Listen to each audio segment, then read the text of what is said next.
Tá bom. Primeiramente, bom dia a todos. É um prazer estar aqui falando para você sobre carreira global, falando no Cefet, que é uma instituição onde eu tive a oportunidade de estudar também, assim como vocês. Tá me apresentando, né? Uma apresentação inicial, depois eu vou falar um pouco, né, da minha parte pessoal também, para vocês se contextualizarem. Mas meu nome é Vinícius Amaral. Eu trabalho atualmente como engenheiro de software na empresa No2, é uma empresa norte-americana, e minha titulação máxima, eu sou mestre em modelagem matemática e computacional aqui pelo Cefet. Então a gente vai falar hoje sobre carreira global, né, caminhos para alcançar o mercado de TI no exterior. E aí eu já gostaria de começar essa apresentação com uma pergunta retórica, né? Essa questão de carreira global, isso é para todo mundo? Não necessariamente, né? Eu vou trazer para vocês aqui algumas coisas legais, vou falar sobre carreira global. É algo que atrai muitos dos alunos, né, com os quais eu já conversei sobre isso, mas não necessariamente você só vai ser feliz profissionalmente se você trabalhar para uma empresa do exterior, não tem nada disso. A gente consegue muita oportunidade legal trabalhando para o Brasil. Mas, de qualquer maneira, vou tentar trazer aqui alguns caminhos que eu percorri, né, para que talvez sirva de auxílio, né, para que vocês venham a trilhar essa mesma jornada que eu venho trilhando aí nos últimos 10 a 12 anos, tá? É, Então, só confirmando mais uma vez, o áudio tá bom, esse primeiro slide vocês conseguiram me ouvir bem, tá tudo certinho, né? Isso está certinho, Vinícius. Então, Eu beleza. também não. Então, vamos começar a apresentação de fato. Começo aqui falando um pouco de quem sou eu no aspecto pessoal. Eu acho que é muito difícil, né, fazer esse tipo de apresentação sem que vocês entendam de onde eu parti, né, de onde tudo começou.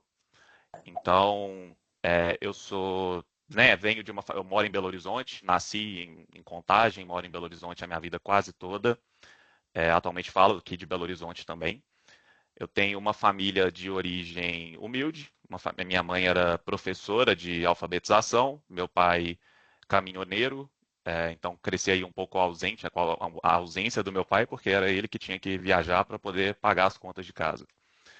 Eu sou o mais novo de 4 irmãos, então na última foto ali à direita, no canto inferior direito, vocês conseguem ver um pouco da minha família, meu pai, minha mãe, minha irmã com meu cunhado, minha outra irmã, meu irmão e minha cunhada. Eu sou aí o mais novo lá de casa, né? Outro ponto que é importante mencionar, eu sempre estudei em escola pública, né? Nunca estudei em escola particular. Na verdade, a única escola particular que eu estudei foi na minha graduação, mas mesmo assim eu não tive que pagar por isso. Então, essa é a minha educação básica, né? Escola pública. Eu sou casado há 5 anos com a Karine, a gente não tem filhos, eu tenho só uma cachorrinha que a gente trata muito bem. Às vezes, algumas pessoas falam que eu sou pai de pet, eu não gosto muito desse termo, mas a gente gosta muito dela, é a Julie, tá ali no canto superior direito. E aí, em relação aos hobbies que eu tenho, né? Eu acho que como a maioria das pessoas, eu gosto muito de viajar. E recentemente descobri um hobby também que é jogar tênis. Eu gostava muito de futebol, nunca fui bom no futebol, sou alto, tenho 1,92 m, então sempre machucava. E aí descobri um esporte em que a altura me serviria para alguma coisa, né? Então, há um ano e meio atrás comecei a jogar tênis e tenho gostado bastante. Então, em linhas gerais, esse é o Vinícius, né? Um aspecto pessoal. E aí agora a gente começa a falar de quem é o Vinícius, no sentido de formação acadêmica. Eu sou técnico em informática, com ênfase em gestão da informação pela FUNEC. FUNEC é como se fosse aí um Cefet lá de Contagem, né? Claro que nas devidas proporções, mas eu fiz aí o curso técnico em informática juntamente com o ensino médio. Então, entre 2009 e 2011, eu estava cursando o ensino médio na FUNEC juntamente com o curso técnico em informática. E aí esse foi o meu primeiro contato, né, com a computação. Foi um curso com ênfase em gestão da informação, então eu tive disciplinas de programação, comecei a programar ali em Delphi e Pascal, né? Foram as primeiras linguagens que eu tive contato, linguagens mais antigas, linguagens procedurais, mas que me deram aí esse primeiro contato e abriram meus olhos, né? Eu vi que aquilo ali era algo que eu gostava de fazer. Então, em 2011 eu concluí o meu ensino médio, o curso técnico, e fui estudar na PUC, né? Consegui uma bolsa do ProUni, né? 50%, consegui também um FIES, e aí isso me deu a possibilidade de começar a cursar sistemas de informação na PUC. Fiz o primeiro semestre em Betim, na unidade PUC Minas de Betim, e depois migrei para o Barreiro, que é mais próximo de onde eu moro. Né? Para quem conhece Belo Horizonte, vai se situar bem. Então, a minha graduação fiz entre 2012 e 2015, gastei aí os 4 anos para poder fazer. E né, acho que acredito que não tem o curso de sistemas de informação no Cefet, até onde eu me recordo não tem esse curso, mas tem ciência da computação, na verdade tem engenharia da computação, né? Mas eu vi muitas disciplinas de programação, disciplinas de gerenciamento de projetos, de metodologias, algumas disciplinas de redes, né, algumas poucas de infraestrutura de maneira geral, mas é um curso multidisciplinar. E aí sempre me interessei pela parte das disciplinas de programação, eu gostava dessa parte, né, mandava bem nessa parte. A parte que eu mais me identifiquei do curso foi essa. Então, continuei ali o meu interesse pela área de programação. Ao terminar, né, a graduação, eu iniciei uma especialização em arquitetura de software distribuído. Vocês vão entender melhor por que eu escolhi fazer esse curso logo após a graduação, quando eu falar um pouco da minha experiência profissional. Mas comecei a estudar arquitetura de software distribuído, é um curso de 1 ano e meio, uma pós-graduação lato sensu. É, Aqui, na verdade, está Cefet, mas foi na PUC. Peço desculpa aí, acho que foi na hora de escrever, eu copiei do lado de.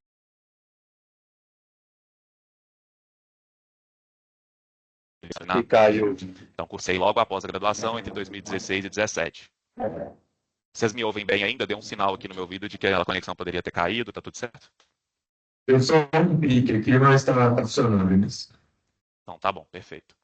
Então, fiz a minha especialização logo após a graduação, concluí em 2017. E aí, em 2017 mesmo, eu comecei a fazer disciplinas isoladas do mestrado no Cefet. Na época, eu trabalhava, né? Na verdade, eu sempre trabalhei, e não conseguia me dedicar de maneira exclusiva ao mestrado, mas eu tinha essa vontade de fazer o mestrado, de possivelmente, né, vir a dar aula no futuro. Sempre fui incentivado a fazer isso também pelos professores. E aí, em 2017, descobri essa possibilidade de fazer disciplinas isoladas. E aí iniciei, né? Tive uma conversa, na verdade, com o professor Alisson, acredito que ele até dá aula aí junto com o Eduardo. Isso dá mesmo, dá aula aqui. Já ficou de novo. Disciplinas por 2 anos. Vinícius.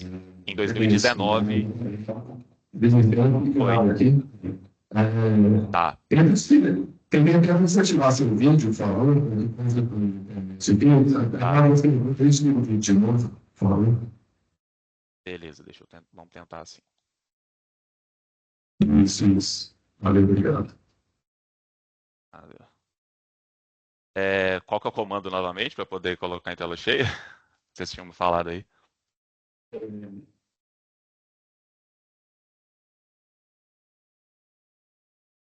Sou ele, né, Thiago? Alguém?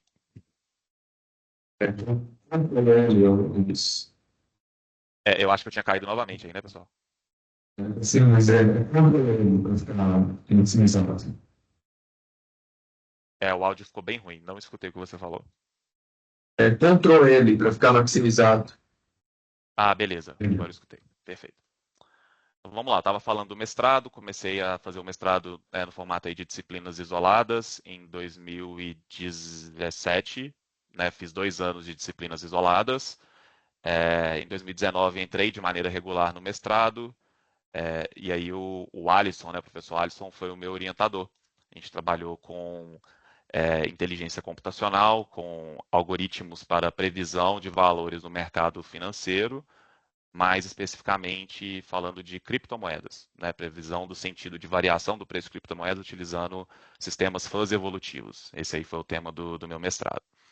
Então, em 2021 eu concluí esse mestrado, e aí alguns outros pontos que eu queria falar né, da minha formação acadêmica, acho que são importantes de mencionar. Vocês vão ver que eu tenho uma história legal, uma história que tiveram alguns pontos bem interessantes, pontos de sucesso. mas também houveram pontos negativos, né, em se tratando aí até de carreira internacional, que eu acho que é interessante mencionar também, porque a gente não fala só a parte boa, a gente também fala a parte ruim. Então, em 2015, quando eu estava na minha graduação, 2015 não, né, entre 2002 e 2015, eu não lembro o ano exatamente, mas eu tive a oportunidade de estudar no exterior, nos Estados Unidos, pelo programa Ciências Sem Fronteiras do governo federal, recebi a aprovação, né, já estava tudo encaminhado para poder ir, faltava a prova de inglês. E ao fazer o teste de inglês, eu não consegui a nota mínima necessária para poder estudar, né, nessa universidade dos Estados Unidos. Então, foi um choque para mim, né? Na verdade, não um choque, porque eu nunca tive a oportunidade de estudar inglês fora da escola, não tinha essa habilidade de fazer isso de maneira autodidata, então acabei perdendo essa oportunidade, né? Vocês veem que eu não falava inglês quando eu era criança, né? Então, na graduação ainda recebi essa negativa pela falta da língua estrangeira. Acho que esse foi um ponto chave aqui também que me abriu os olhos para poder começar a estudar língua estrangeira.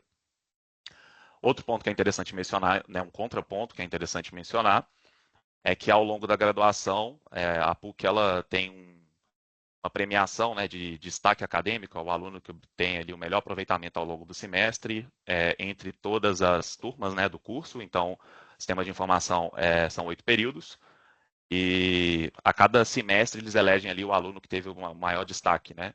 E aí eu ganhei esse prêmio por 4 vezes.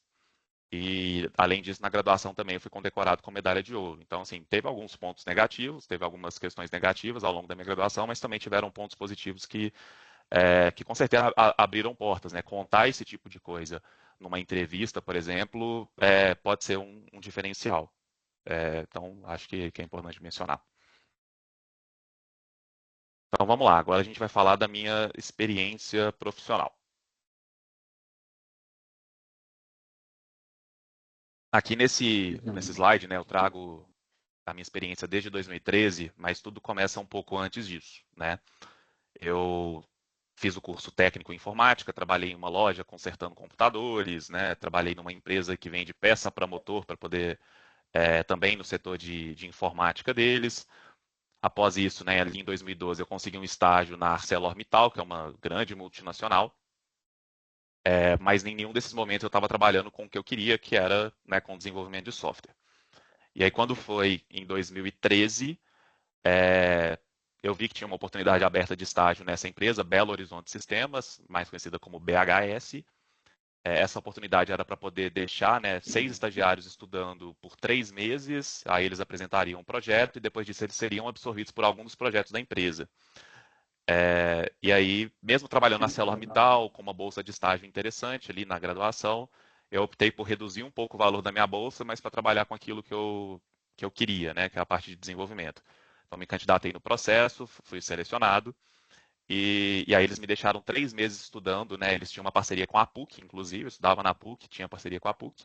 Fiquei 3 meses estudando na PUC, desenvolvendo um projeto, depois a gente apresentou para eles, e aí eles absorveram os 6 estagiários que ficaram esses 3 meses estudando em diferentes projetos da empresa. A BHS é uma empresa de outsourcing, né? Então ela tem vários clientes, ela trabalha no modelo de fábrica e modelo de alocação. Modelo de fábrica, eles assumem, né, o desenvolvimento de um projeto para um cliente específico dentro da fábrica deles mesmo, na sede da empresa. Modelo de alocação, eles contratam pessoas para alocar essas pessoas para trabalhar no próprio escritório do cliente.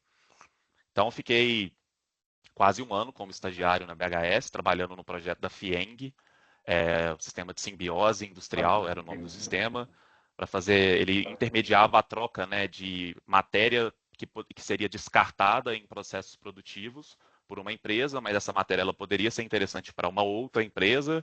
Então, por exemplo, vou descartar, a minha empresa ela descarta borracha velha, né?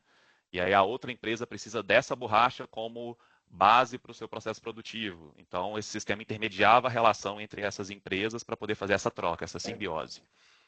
Então, comecei a trabalhar nesse projeto. A BHS é uma empresa parceira Microsoft, então muito voltada para tecnologias da Microsoft, né? .NET, C Sharp, SQL, Azure, essas coisas. Então, a minha base foi toda nessas tecnologias Microsoft. Trabalhei então no projeto da Fieng, depois de contratado continuei trabalhando no projeto da Fieng. Fui então, depois que a gente concluiu esse projeto, eu fui alocado no Senac, que é uma instituição de ensino, então trabalhei ali no sistema acadêmico deles. Acho que uma parte legal de mencionar do projeto do Senac é que lá a gente lidava com muita tecnologia antiga e geralmente o desenvolvedor mais experiente não gosta de mexer com tecnologia antiga, mas como eu era um novato, né, então para mim mesmo a tecnologia antiga era novidade. Então foi um projeto em que eu me dedicava muito, eram muitos desenvolvedores sêniores e eu era ainda um desenvolvedor júnior, então acabou que isso me deu um certo destaque, né, essa vontade de aprender, o não ligar por ser uma tecnologia antiga, porque para mim ainda assim era uma novidade, proporcionou um crescimento bem legal aí na BHS, me deu uma visibilidade legal. E aí o contrato com o Senac, depois de, aí, de uns 2 anos e meio, acabou. Eu já tinha sido promovido na empresa, já estava como pleno para sênior. Assim, foi uma evolução rápida, mas justamente por isso, né, por esse motivo que eu expliquei do projeto do Senac, eles me alocaram então no banco BS2, que é o antigo Banco Bom Sucesso. Ao invés de ficar trabalhando na fábrica, fui trabalhar no próprio escritório do cliente, trabalhar no sistema de câmbio do Banco Bom Sucesso, que estava se mudando, né, para se chamar BS2. Então, isso aí resume mais ou menos quase 6 anos da minha experiência profissional aí na BHS. Então, comecei lá em 2013, saí de lá no final de 2018. Entrei como estagiário, saí já como um desenvolvedor sênior, pelo menos inscritos na minha carteira. Eu sei que esse termo sênior é questionável, acho que eu ainda tinha muito a aprender, ainda tenho até hoje, mas eu acho que eu fui me destacando ali ao longo dos projetos, a gente vai recebendo aumentos e aí com isso eles vão mudando o nosso cargo na carteira, mas era um profissional que tinha 5 anos de experiência, mais ou menos, 5 a 6 anos. E aí, só confirmando, pessoal, vocês estão me ouvindo bem? Tá tudo tranquilo? Tá tudo certo? Sim, é ótimo, Vinícius, tranquilo. Beleza. Então aí nós estamos falando do final de 2018, né? Eu recebo uma oportunidade de trabalhar na CIT, que é uma empresa já mais conhecida, é uma multinacional brasileira, mas atua em mais de, acho que se não me engano, 12 países, para trabalhar em um projeto internacional. Então, até aqui em 2018, a única experiência que eu tive, né, de o inglês ser necessário foi naquela prova lá atrás, que eu falei que eu fui reprovado, né, para conseguir estudar nos Estados Unidos. Mas eu tinha essa vontade de desenvolver essa habilidade de falar o inglês. Só que até então eu não falava inglês, eu não tinha feito muito para aprender o inglês depois daquela prova, né? Eu tinha estudado ali um ano num cursinho de inglês, mas nada além disso. Então ainda meu inglês era extremamente básico. Claro que quando você aprende o inglês quando criança é muito mais fácil de aprender, quando você vai aprender depois de mais velho, a coisa vai ficando um pouco mais complicada. Então meu inglês era extremamente básico. Mas recebi essa oportunidade, eu não sairia da BHS para poder ganhar um valor inferior ao que eu ganhava lá, só que a proposta era para ganhar mais ou menos o mesmo tanto que eu ganhava. Então, financeiramente, não era um atrativo eu sair da BHS. Mas eu tinha muita vontade, né, de trabalhar num projeto internacional e com isso ser um impulso para eu começar a falar inglês, né, para ter uma experiência aí um pouco diferente. Então, além disso, né, na CIT eu trabalharia com tecnologias diferentes, então sairia um pouco além de sair da minha zona de conforto na questão do idioma, eu também viria a sair da minha zona de conforto no sentido de tecnologias. Trabalhava só com tecnologias Microsoft, muito focado no back-end, e lá era um projeto que o back-end era Java, que por mais que é parecido, né, a plataforma em si é diferente, você tem que aprender muita coisa nova, é, mas o projeto ainda era mais focado em front-end, que era algo que eu tinha pouquíssima experiência. Então, front-end lá era em Angular. Mas aceitei o desafio, né? Mesmo que não era para ganhar mais, eu queria mesmo era trabalhar num projeto internacional, aceitei esse desafio. E aí eu fiquei na CIT por pouco tempo, fiquei lá cerca de um ano, mas foi um ano que eu me desenvolvi bastante, principalmente se tratando de idiomas, né? E aprender a me virar com tecnologias novas. Eu já cheguei lá eu saí da BHS como um sênior, eles me contrataram como um pleno, mas eu já tinha que chegar lá mostrando serviço. Então, nesses quase um ano que eu fiquei lá, me desenvolvi muito. E, inclusive, na época que o projeto foi implantado, né, o nosso cliente era a iHeartMedia, que é uma das maiores empresas de comunicação do mundo. No momento da implantação do projeto, né, ao final desse meu período na CIT, eu fui convidado para fazer parte da equipe que fez a implantação do projeto lá nos Estados Unidos. Então, foi a minha primeira experiência viajando para o exterior. Meu inglês ainda não era dos melhores, mas já tinha evoluído um pouco. Mas, então, aí, depois de 10 meses, eu tive essa experiência de passar um mês nos Estados Unidos fazendo a implantação desse projeto.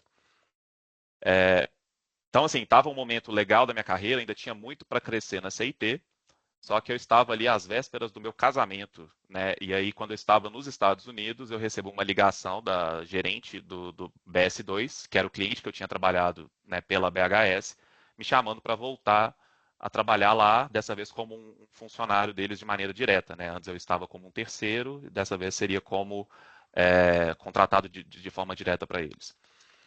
Então, eu recebo essa ligação, fico muito balançado. Era um momento que o fator financeiro pesava muito.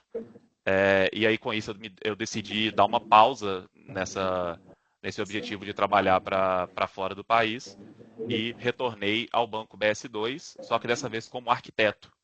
Então, se vocês lembrarem aqui da minha formação acadêmica, eu tinha já concluído a especialização em arquitetura de software distribuído. Ela me chama para voltar para o Banco BS2 como arquiteto, tendo a oportunidade de gerenciar um time, não fazer a gestão de pessoas em si, mas a gerência técnica de um time pela primeira vez. Num ambiente que eu já conhecia, então também era uma zona um pouco mais confortável de fazer essa transição de carreira.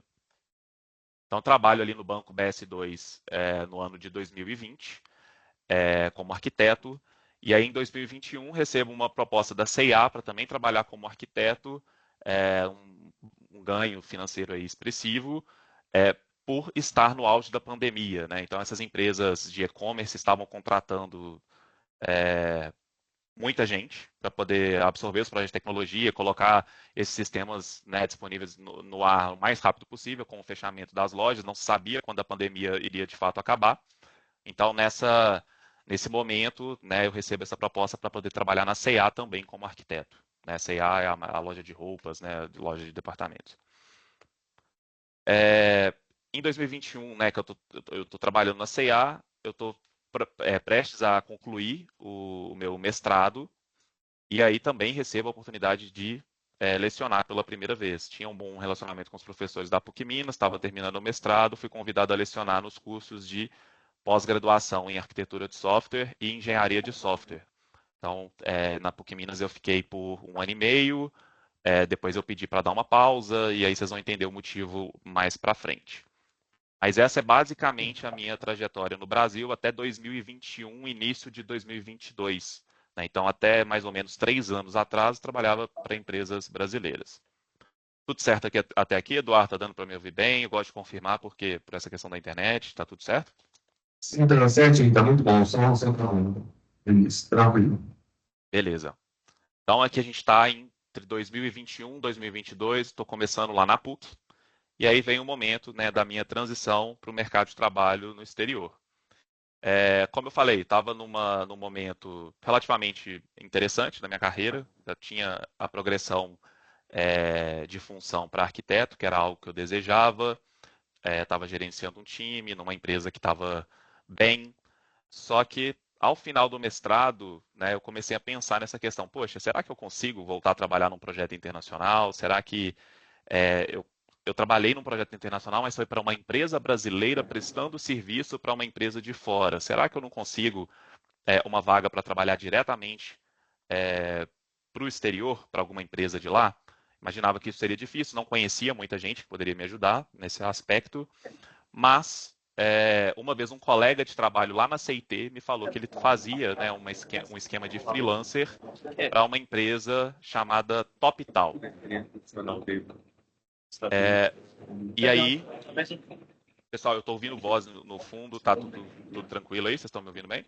Tá tranquilo, Vinícius. Tá, beleza. Então, um colega da CIT me falou que ele fazia alguns freelancers para essa empresa TopTal. Ele tinha me explicado como que funcionava o processo seletivo para eles. Parecia ser um processo bem rígido, bem complicado. Mas me lembrei da TopTal ali no final de 2021 e decidi me candidatar. O processo seletivo, a TopTal, então, né, como eu falei, é uma rede que conta com desenvolvedores, arquitetos, gerentes de produtos e projetos. E aí empresas de todo mundo estabelecem contratos com os profissionais da TopTal para trabalhos de curta, média e longa duração. Então é basicamente uma empresa de outsourcing.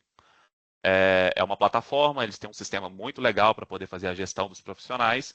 Você se candidata, uma vez que você está dentro da plataforma, né, depois que você passou do processo seletivo, as empresas vêm, têm acesso a esse banco de currículos e vão fazer propostas para que esses profissionais venham a ser incorporados, né, nos projetos dos clientes da TopTal. Aí como que funciona esse processo seletivo da TopTal? São 4 fases. A primeira fase, eles fazem um teste de inglês com você. Na verdade, não é uma prova, você vai entrar numa sala com uma pessoa, conversar por 10 minutos, e se você conseguir se comunicar de maneira clara, a pessoa te entender, você entende a pessoa, você está aprovado nessa primeira fase. É uma fase mais tranquila, para quem tem um leve, pelo menos um domínio, né, consegue comunicar em inglês de maneira tranquila. Então, vencida a primeira fase, eles te mandam um teste, alguns algoritmos, né, para poder resolver. Né? Tem uma plataforma ali que tem diversos algoritmos, eles têm uma plataforma própria disso. Eles me mandaram 3 desafios, posso resolver no meu tempo, na verdade em 1h30, né? Eu tenho um prazo para poder fazer essa entrega, mas eu posso escolher o momento melhor do meu dia ali para poder fazer esse teste, 1h30 resolver 3 problemas. A terceira fase, né, uma vez que você foi aprovado na segunda fase, na terceira fase é a fase mais difícil, porque você entra numa sala com um outro desenvolvedor, né, que já trabalha ali no time de talentos da TopTal, e ele te dá 2 problemas da mesma complexidade que você resolveu anteriormente sozinho, para resolver na frente dele em 15 minutos cada problema. Então já é uma fase onde a pressão é bem maior. Você tem que estar comunicando em inglês, explicando o que você está fazendo para poder resolver esse problema. E aí você tem meia hora para resolver esses 2 problemas. O código tem que funcionar nessa meia hora, né? 15 minutos cada problema, na verdade. E aí, uma vez que você passa dessa terceira fase, que na minha opinião é a mais difícil, na quarta fase eles vão te mandar um projeto, né, um pequeno projeto, dentro daquele perfil que você se candidatou. No meu caso, eu me candidatei como desenvolvedor back-end. Então, eles me mandaram um projeto de uma API para desenvolver e apresentar também para um desenvolvedor do time de talentos deles, né, numa reunião aí uma semana depois. Então, tive mais ou menos uma semana para poder desenvolver esse projeto. Aí, quando você passa por essa quarta fase, você finalmente, né, é incorporado à base de talentos da TopTal. E aí, os clientes da TopTal entendem que você já foi submetido a um processo seletivo rigoroso. E aí, com isso, quando os clientes da TopTal querem te contratar, eles vão ter um processo menos rígido, porque eles sabem que você já passou por um crivo ali bem complexo, né? Você já está dentro da plataforma, você é um profissional que eles consideram já ser qualificado. Então, eles vão fazer mais um teste ali relacionado à sua experiência com as tecnologias do projeto que você está sendo contratado, mas não mais um processo seletivo tão rigoroso quanto aconteceu ao se candidatar para trabalhar pela TopTal. E aí, com um mês que eu estava fazendo parte da TopTal, ou menos de um mês, eu recebi um contato desse cliente, que é a Orion 18, que é uma empresa de seguros da Flórida, nos Estados Unidos. Eles estavam precisando de um profissional para trabalhar com tecnologias parecidas com a que eu tinha experiência, principalmente .NET. E o front-end era em Vue.js. Eu nunca tinha trabalhado com Vue, mas essa era a única tecnologia que eu não tinha trabalhado até então. E aí eles marcaram uma conversa comigo. E aí só nessa conversa, né, eu expliquei para eles minha experiência e tal. Eles aceitaram, né? Eles pediram a TopTal que eu fosse alocado no projeto deles. E aí é uma questão de quando eu me cadastro na TopTal, eu coloco qual que é o valor hora que eu gostaria de ganhar para poder aceitar uma proposta. E aí eles aceitaram esse valor hora e com isso comecei a trabalhar para eles. Então agora a gente está falando ali início de 2022, tá? Nesse momento, nunca tinha trabalhado para o exterior, além daquela experiência lá atrás, na CIT, que ainda assim era um time de brasileiros com alguns integrantes de fora do país. Agora não, agora eu era o único brasileiro do time, trabalhando com indianos, com americanos, tinha um espanhol, tinha gente do mundo inteiro trabalhando para essa empresa. Então ali também foi um desafio, por mais que eu já conseguia me comunicar em inglês, meu inglês ainda não era bom o suficiente, então tive que correr muito atrás para poder aperfeiçoar o inglês, né, para conseguir tocar as reuniões, conseguir participar das reuniões, para que eles me entendessem o que eu falo. Então também foi um grande desafio. Mas, né, trabalhei com eles ali por mais ou menos um ano e meio. E dentro desse um ano e meio, eu e minha esposa, a gente decidiu morar um tempo nos Estados Unidos justamente para poder tentar dar um gás nessa questão do inglês, para tentar aprimorar o inglês de uma maneira mais eficaz, uma maneira mais rápida. Então, nesse um ano e meio que eu trabalhei para eles, eu morei 6 meses nos Estados Unidos.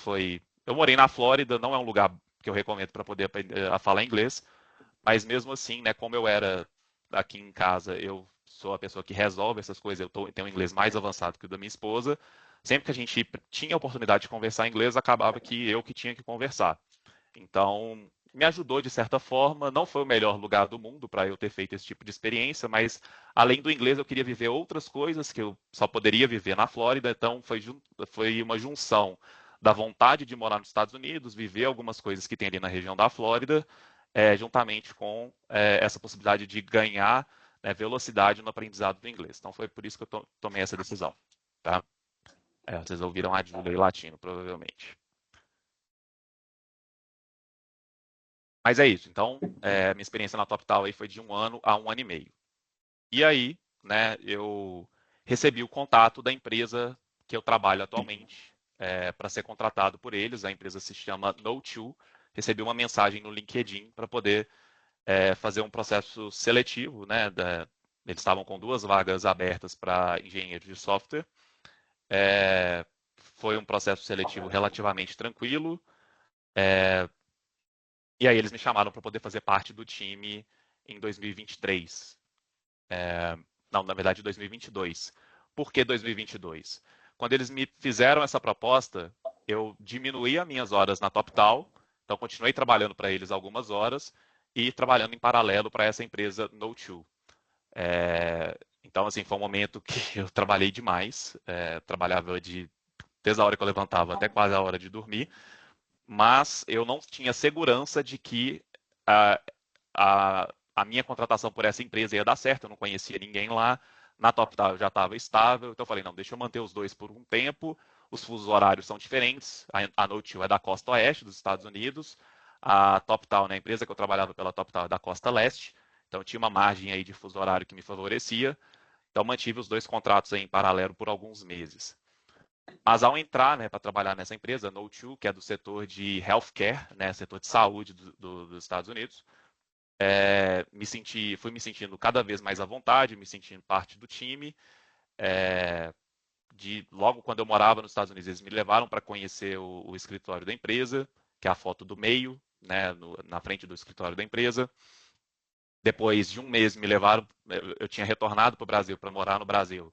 Eles me convidaram para ir lá para os Estados Unidos de novo, para um evento que ia ter do time de tecnologia. Então, assim, cada vez mais, isso foi me fazendo que eu me sentisse mais parte da empresa, né?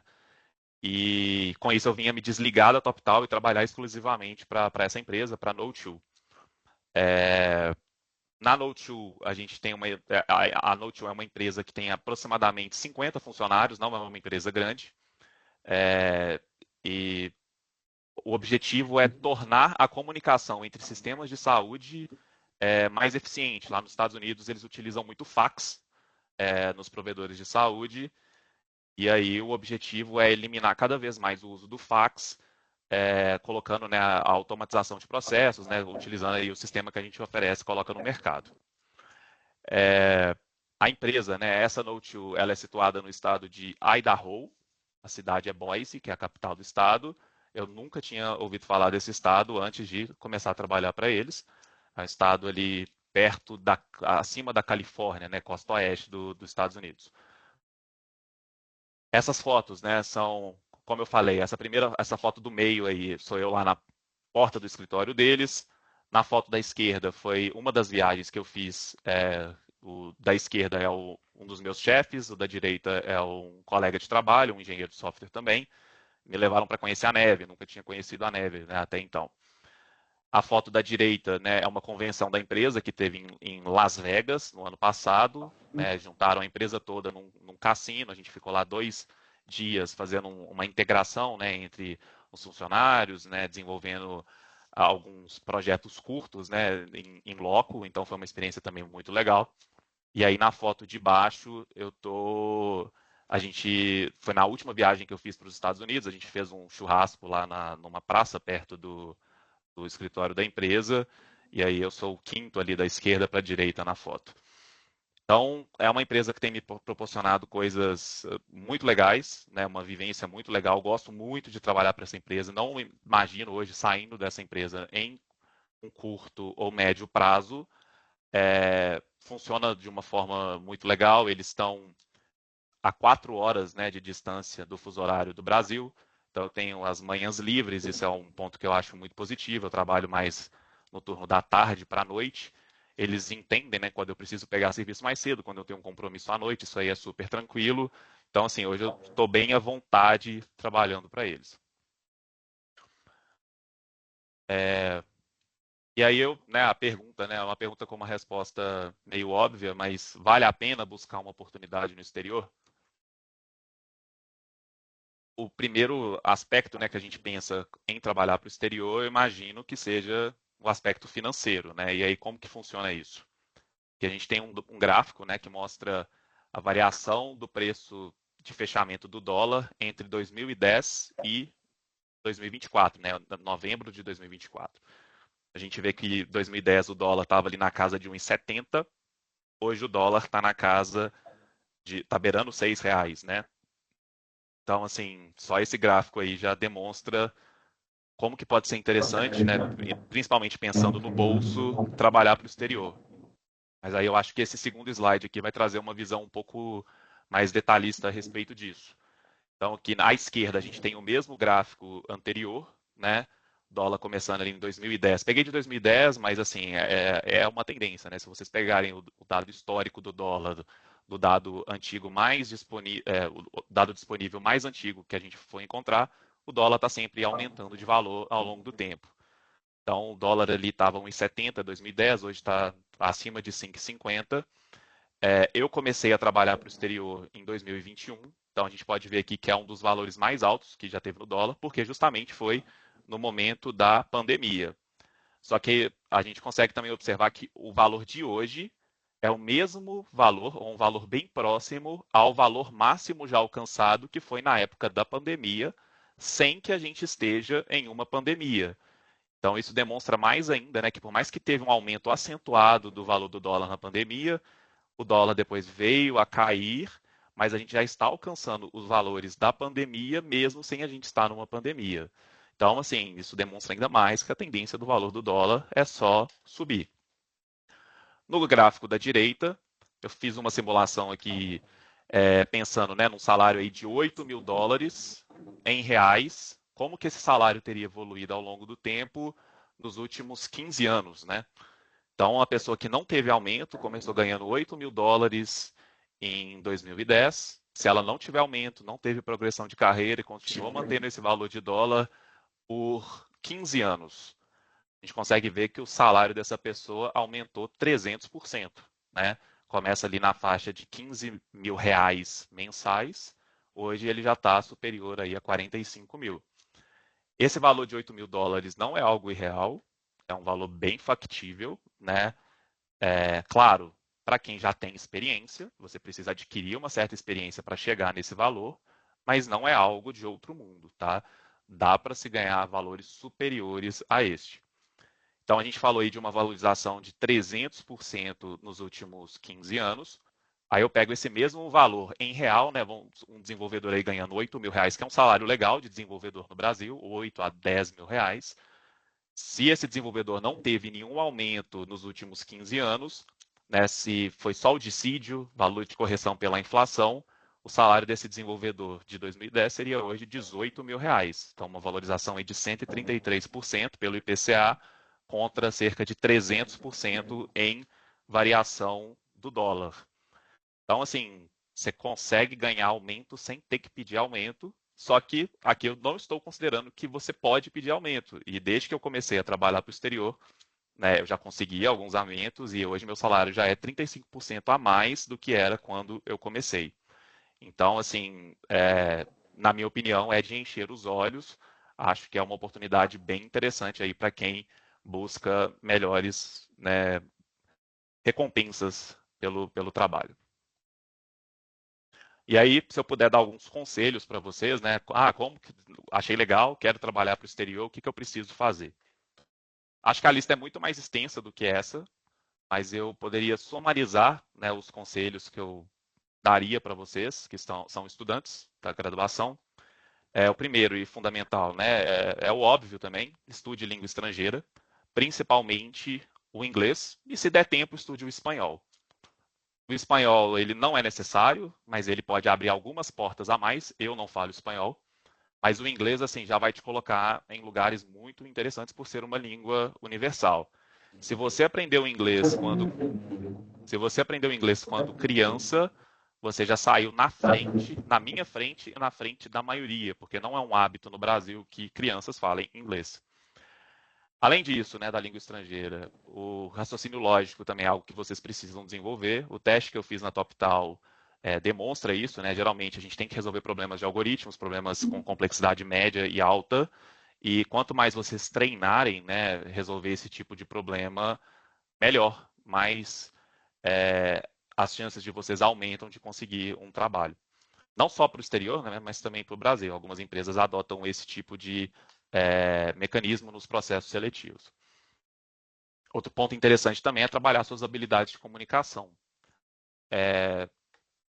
Algumas pessoas têm dificuldade, né, de explicar o que fez, né, de apresentar um trabalho na, aí na graduação, né, no curso que vocês fazem, de ter relacionamentos, mas é algo que é interessante de vocês desenvolverem. Vocês trabalhando para o exterior, a tendência é que vocês trabalhem de casa. Então você precisa saber comunicar bem aquilo que você está fazendo, aquilo que você quer fazer, explicar as coisas para as pessoas é uma habilidade que vai ser exigida de vocês, caso vocês optem por esse caminho. E além disso, as demais soft skills, né? As pessoas não buscam somente, as empresas não buscam somente profissionais altamente qualificados no aspecto técnico.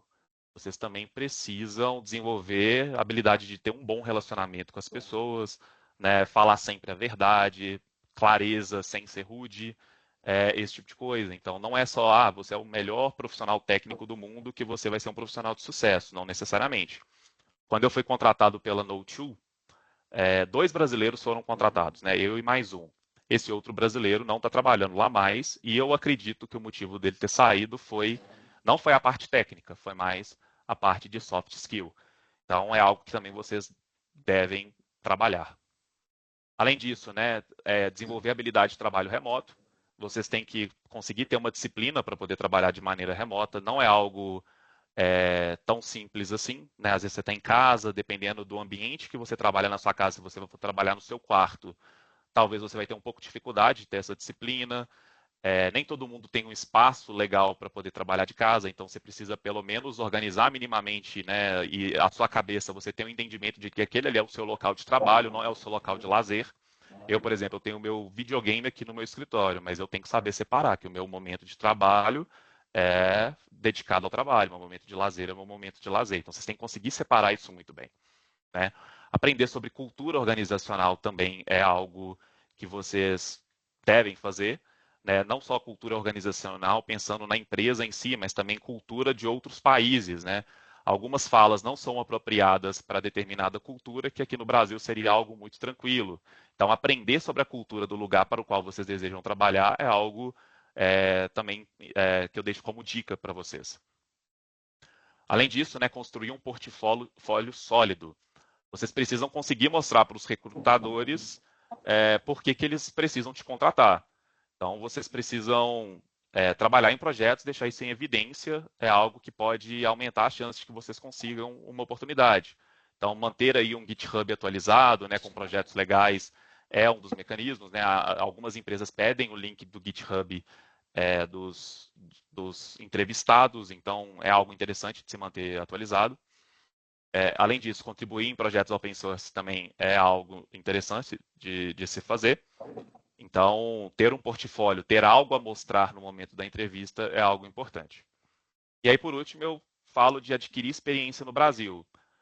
Muitos desses itens que eu estou mencionando aqui não são obrigatórios, né? Não é, eu tenho que alcançar todos esses 7 itens para conseguir uma oportunidade legal no exterior. Mas eu estou mostrando para vocês caminhos que aumentam as chances de que vocês consigam isso. Então, adquirir uma experiência no Brasil, isso para mim foi fundamental. Eu tive histórias para contar no momento da entrevista que, com certeza, deixaram os recrutadores mais propensos a me contratar. Então, a trajetória que eu construí no Brasil foi algo que eu acredito que me ajudou bastante a abrir as portas para mim, tá? Existem outros conselhos, nem todos esses são obrigatórios, algum deles sim, por exemplo, estudar língua estrangeira é obrigatório, mas acho que seguindo, né, essa lista aqui de conselhos aumenta bastante a chance de vocês conseguirem uma oportunidade para o exterior. E aí, por último, gostaria de agradecê-los, né, deixar meus contatos, quem tiver um pouco mais de interesse na minha carreira, em mim como pessoa, aqui estão os meus contatos, se tiverem alguma dúvida, se quiserem alguma recomendação, podem entrar em contato comigo. E, no mais, agradecer a vocês e abrir o espaço para perguntas.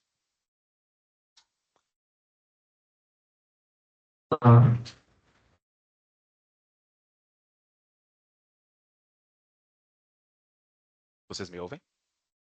Tá te ouvindo aqui, o pessoal tava dando os parabéns aqui. Beleza. Aqui. Mas vamos abrir para perguntas aí, gente. Então, primeiro aí, quem.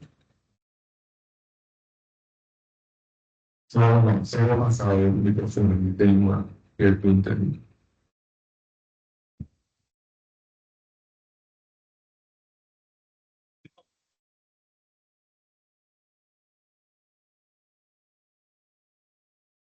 Fala, Vinícius, tudo bom? Você me ouve? Beleza. Beleza. Alô, Vinícius. Oi, eu te ouço bem. Então, você tem duas perguntas. A primeira seria assim, eu já vi alguns vídeos, alguns conselhos do pessoal que trabalha fora e tem muita gente que recomenda criar um perfil no LinkedIn, tudo em inglês, assim, tipo assim, igual o que a gente tem o normal, né, em português é tudo em inglês e mais para o exterior, né? Eu queria saber de você, se você recomenda ter um perfil no LinkedIn assim, se você tem, enfim. Sim, então uma pergunta de cada vez, né? Acho que é para todo mundo se contextualizar. Sim, esperar você responder essa, depois eu pergunto a outra. Sim, eu acho que esse é um caminho. Eu acho que não. Se você deixar seu perfil em português, dificilmente os recrutadores vão te encontrar. Então, a minha resposta é que sim. Se vocês têm esse desejo, se vocês já falam inglês, se o inglês, igual eu falei, o inglês de vocês não precisa ser perfeito, mas se o inglês de vocês é o suficiente para conseguir uma oportunidade no exterior, se vocês conseguem manter uma conversa em inglês, acho que já vale a pena fazer a atualização do perfil para o inglês, porque isso vai aumentar a chance de vocês conseguirem uma oportunidade. Sim. Entendi. Outra pergunta seria a questão que você tinha colocado, é muito bom de manter a prática, ter uma questão de soft skills, essas coisas. Aí eu queria saber de você, tipo, você recomenda tipo, alguma maneira assim de a gente treinar, não sei, ou aprimorar a questão dessas habilidades, né? Porque eu já fui em algumas palestras, né? Essa questão de orientação de carreira, essas coisas, e o pessoal falou, né, que muito da nossa área, assim, o que exige um diferencial hoje em dia é a questão das soft skills, né? Porque a gente fica muito no computador, aí chega no cara a cara, assim, fala com o pessoal, o pessoal tem muita dificuldade. Aí já vi o pessoal sugerindo, por exemplo, curso de alguma coisa relacionada à psicologia, assim, entender mais o lado humano da coisa. Queria saber se tem algum conselho para essa parte aí. Muito boa pergunta. Em relação a curso, né, de tentar aprimorar esse meu lado de uma maneira mais, né, estudando a respeito, né, do que precisaria ser melhorado, o que eu já fiz até hoje foi um curso de oratória. Foi um curso de curta duração. A minha oratória, eu acho que vocês conseguem perceber, a minha oratória ela não é perfeita, eu não sou um comunicador nato como Pablo Marçal, mas eu consigo transmitir as minhas ideias. Então, acho que desenvolver a sua capacidade de fala é algo fundamental para conseguir trabalhar não para o exterior, mas para trabalhar de maneira remota. Você precisa conseguir se comunicar de uma maneira muito clara e objetiva. Então, foi algo que eu fiz, me ajudou bastante, ainda desenvolvo cada dia, né, cada palestra que eu faço, cada vez que eu converso em público, eu busco melhorar um pouco a respeito disso. mas é algo que é fundamental. E aí os demais, olha, vai muito também da sua personalidade, das suas características, trabalhar também em questão de caráter do profissional mesmo, né? Questão pessoal, pô, você precisa ser uma pessoa transparente, você precisa ser uma pessoa que fala a verdade, você precisa passar confiança para as pessoas. E isso já, esses outros pontos que eu cito agora não são coisas muito treináveis. São coisas que você fala, não, eu sou assim, eu vou ser assim e pronto. Então, né, estou falando para vocês os caminhos, né, e as observações que eu tive ao longo da minha trajetória. Acredito que existam outras respostas para essa pergunta, mas foram esses caminhos que eu segui para alcançar quem eu sou hoje como profissional que trabalha de maneira remota para o exterior. Entendi. Muito obrigado, viu, Vinícius? Por nada. Mas algumas.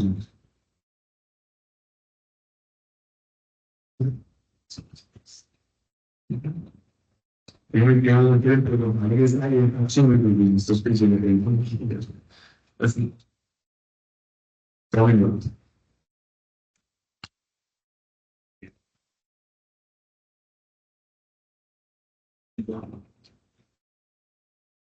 Boa tarde, Vinícius, tudo bem? Boa tarde, beleza? Escuta direitinho, né? Sim.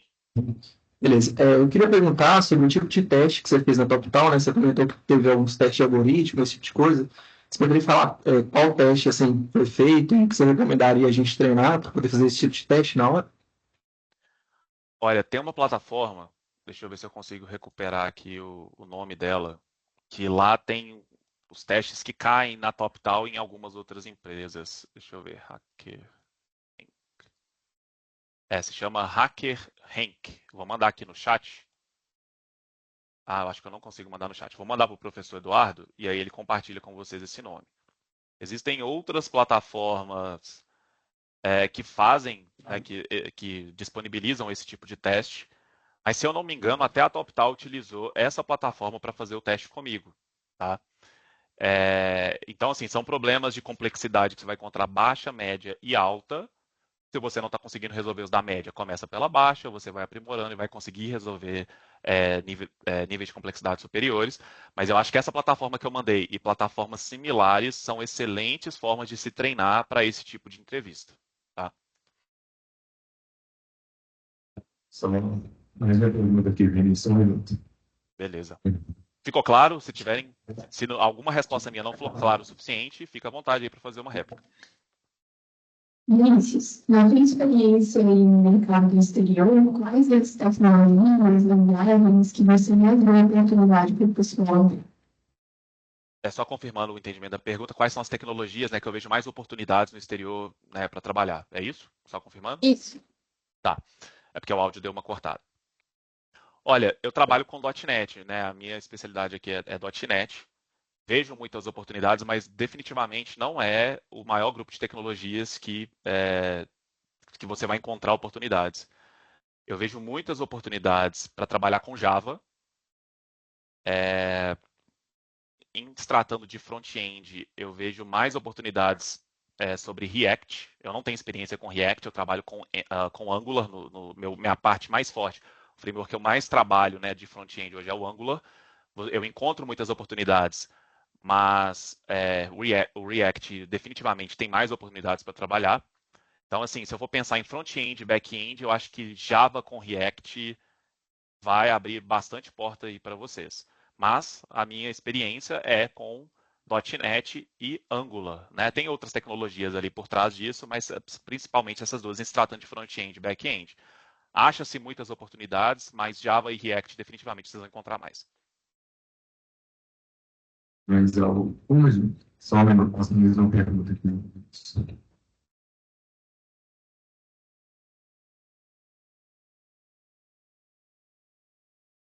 E aí, Vinícius, beleza?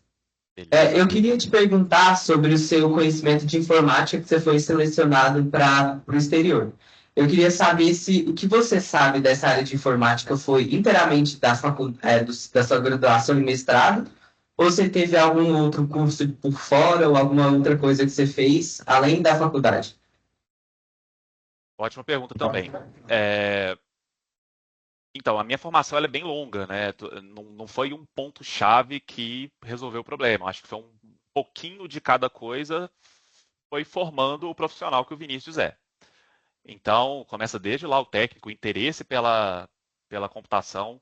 Eu gostava muito de resolver problemas, né, desse tipo. Então, por exemplo, na PUC, eu não sei se tem no Cefet isso, mas na PUC a gente tem o monitor das disciplinas, né, o aluno que fica responsável por ajudar os alunos do semestre anterior, né, por exemplo, eu estou no terceiro período, eu ajudo os alunos do segundo período em uma matéria específica. Então, sempre tive interesse pelas matérias de programação, né, pegar a monitoria dessas matérias para poder auxiliar os alunos. Então, foram coisas que foram me moldando ali para construir o profissional que eu sou hoje.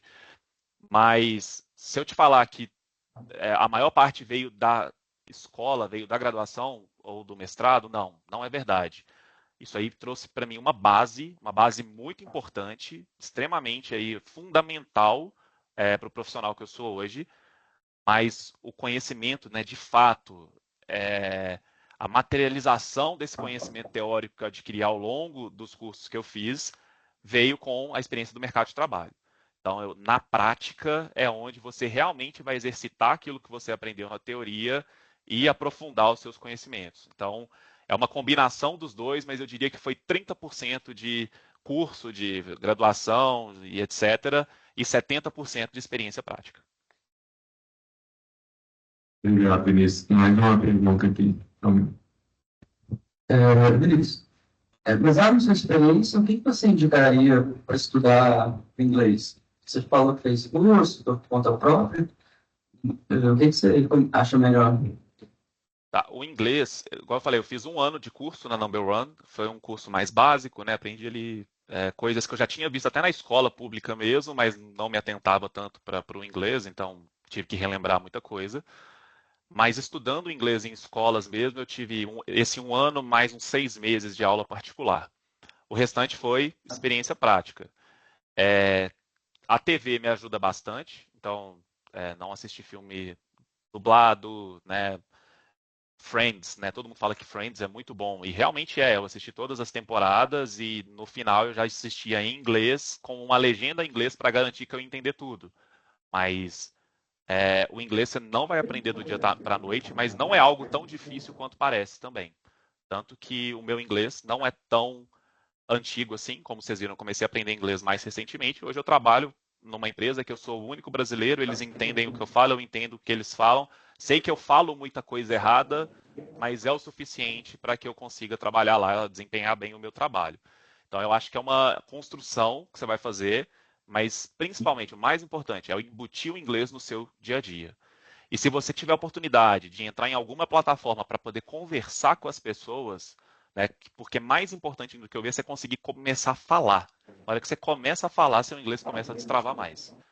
Então, essa construção, mas principalmente isso, o ouvir e o falar, você tem que destravar para conseguir começar a comunicar. Obrigado, Vinícius. Mais uma ali, Vinícius, só um minuto. Beleza.